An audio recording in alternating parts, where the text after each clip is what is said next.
Hai, Assalamualaikum semua. uh, Apa khabar semua? Ya, semua okey.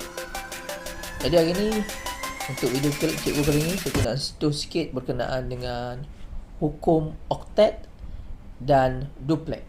Sebab dia penting. Konsep oktet dengan duplet ni kena faham betul-betul. Tapi benda simple je. Once awak dapat ni memang senang lah. Okay, stay tune guys. Okay, sebenarnya perkataan oktet dan duplet ni datang daripada perkataan Latin yang menunjukkan bilangan 8. Manakala duplet pula dia menunjukkan bilangan 2. Perkataan oktet ni juga dipakai oleh kumpulan muzik. Cuma awak tengok ni, ini adalah kumpulan oktet. Tengok ada 8 orang dekat dalam tu kan.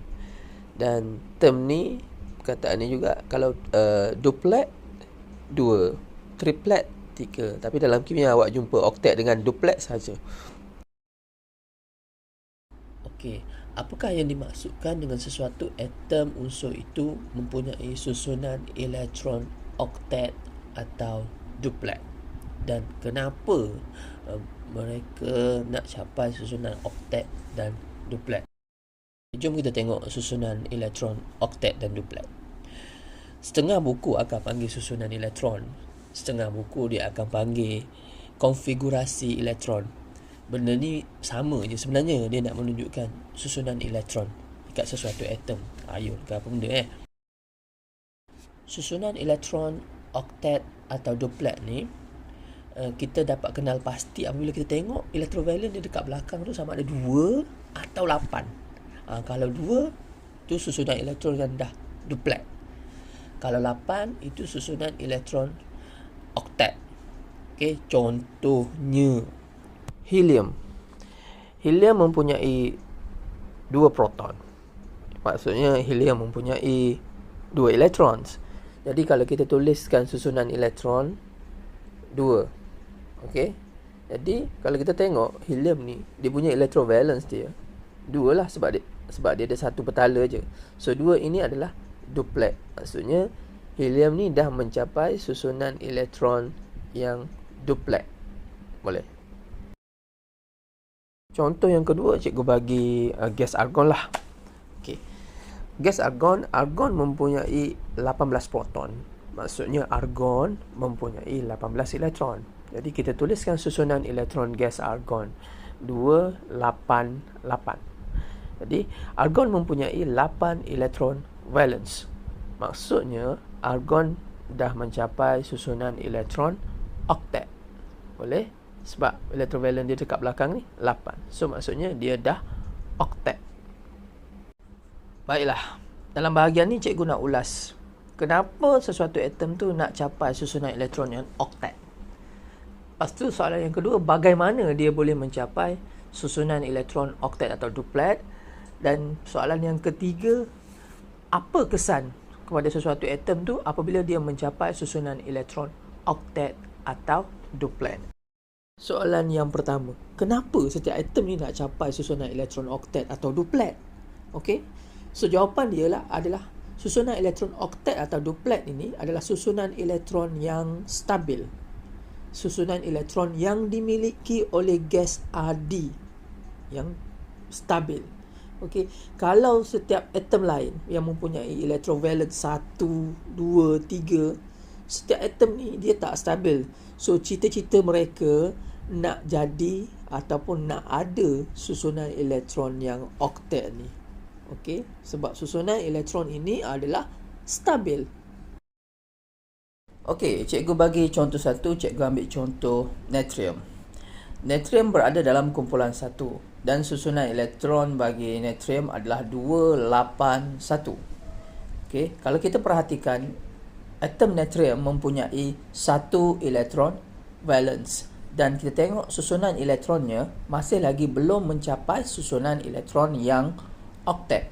Jadi atom natrium sebenarnya dia tak stabil. Sebab itulah logam kumpulan 1, logam alkali, dia reaktif sebab dia belum stabil. Kenapa belum stabil? kerana masih lagi belum capai susunan elektron yang oktet. Soalan yang kedua, bagaimana nak capai susunan elektron yang oktet atau duplet? Okey, cikgu akan ambil contoh natrium yang tadi.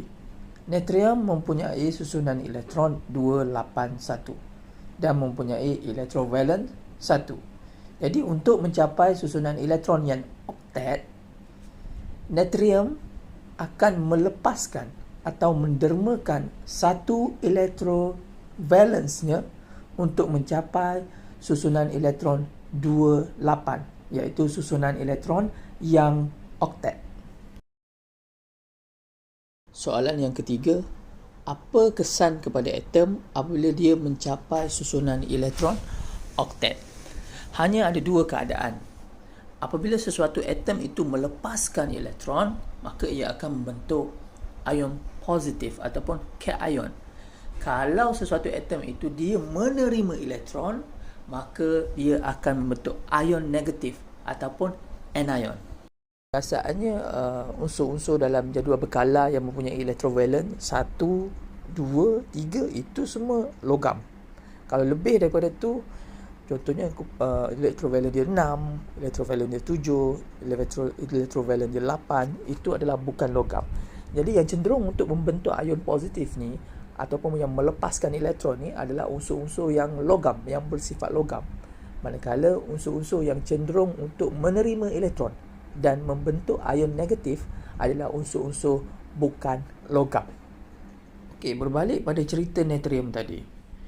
Alright, natrium mempunyai 11 proton dan kita ingat proton sentiasa membawa charge positif. Elektron, atom natrium mempunyai 11 elektron sebelum ditermakan. So elektron membawa charge negatif. Apabila sesuatu atom natrium dia nak capai susunan elektron oktet, dia terpaksa mendermakan satu elektron dia. Okey, apabila dia mendermakan satu elektron dia, dia dah buang satu charge negatif.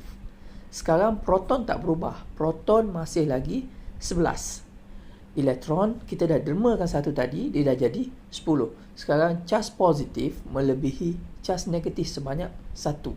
Sebab itulah pembentukan ion natrium disebabkan oleh atom natrium itu mendermakan elektronnya, maka terbentuklah ion natrium Na+, dan konfigurasi elektron bagi ion natrium adalah 28.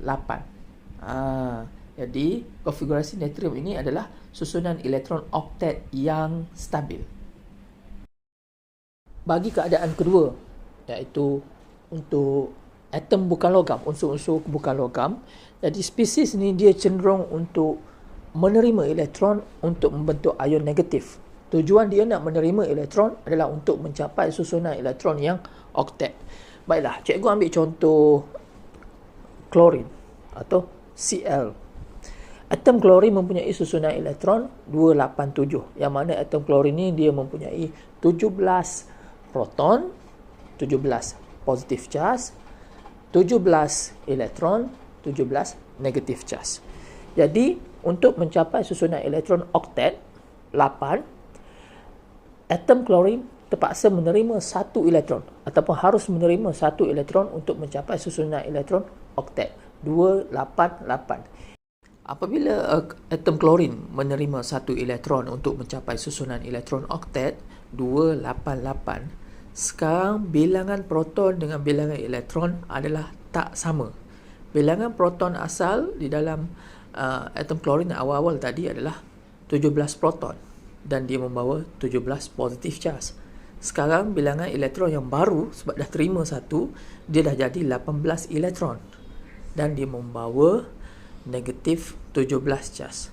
Sekarang bilangan charge negatif melebihi charge positif, menyebabkan ion klorida terbentuk Cl negatif. Dan susunan elektron baru bagi ion klorida ini adalah 288. Yang dah oktet dan stabil. Jadi ion klorida lebih stabil daripada atom klorin. Jadi kesimpulannya dalam video cikgu kali ini, awak sepatutnya belajar 3 benda. Iaitu yang pertama, awak belajar, awak faham berkenaan dengan susunan elektron oktet dan duplet ni macam mana, awak dapat kenal pasti. Kalau awak dah dapat kenal pasti, that's good. Yang kedua, awak tahu pembentukan ion positif macam mana. Dan yang ketiga, awak tahu pembentukan ion negatif ni macam mana.